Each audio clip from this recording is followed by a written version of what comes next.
Hi, I'm Steve, and this is Motorcycle Meanderings does a Café racer build, or Steve destroys a perfectly good motorbike, sticks it in a box and hides it in the garage somewhere.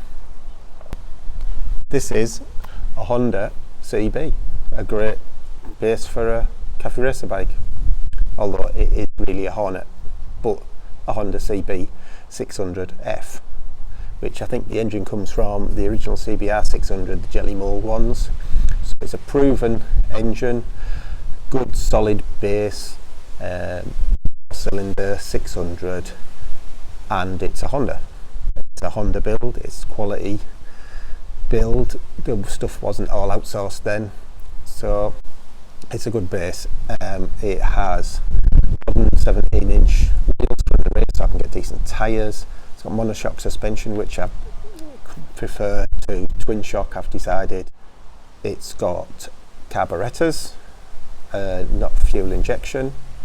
It's got no CAT, it's got no ABS, it's got sort of minimal electronics, so it is workable at home in the garage where I'm going to be doing everything. This is a running bike, 3 years tested, a decent back tyre, new chain and sprocket, new fork seals, and it cost me £821 off eBay. After a lot of searching, I bought that locally.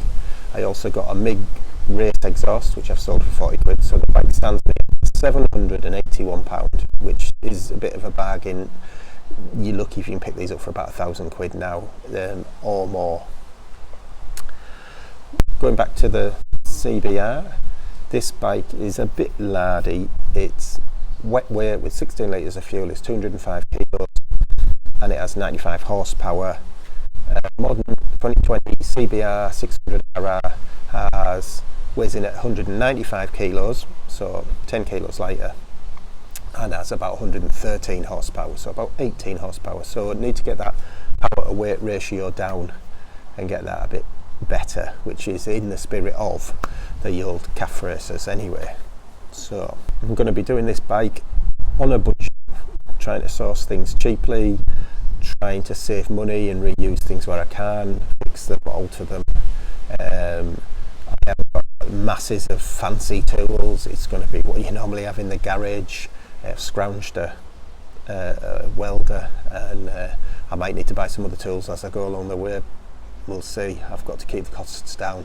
And I'm going to be working outside today because the weather's good, although it's a bit windy, because I don't have a lot of room in the garage either. Enough if I get the other bike out and get the pedally bikes out and all of that. So it's going to be stripping it down today, and we'll see what we've got, see if there's any real issues, although I don't think there is. So in summary, I've got no budget, I've got no tools, and I've got no space. So what could go wrong?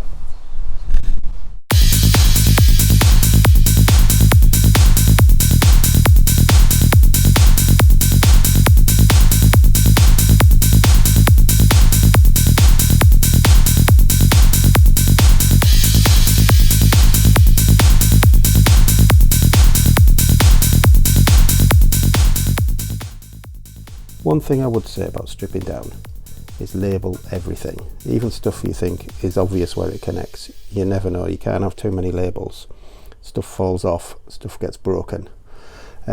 Bolts wise, you can bag them and write on the bag, again labelled everything, which cable connects to which. Bolts you can tape to things, even stuff that you're probably not going to use but you may want to sell and people might want with the bolts. And keep everything tidy. That's my tip. There's nothing worse than stuff scattered around the garage, not knowing where anything is. So I use 3 big bins to keep all the stuff tidy. This is as far as I want to go with the strip down before we go to the next stage, which will be getting the lines right, getting the tank on, probably getting the seat hoop set up, so we'll get the layout of the bike and then take it from there. If you want to see more of this build, like and subscribe to the channel. Follow us on Instagram at Motorcycle Meanderings, I'll put the link on, and follow us on Facebook, and there should be regular updates on what's happening. I'm hoping to get a video a week out, but if for some reason I can't, there'll be regular updates on Facebook and Instagram. And if anybody has any comments or suggestions or things they'd like to see me do or explain, just ask and I'll try and get back to you as soon as I can. Okay, see you in the next episode.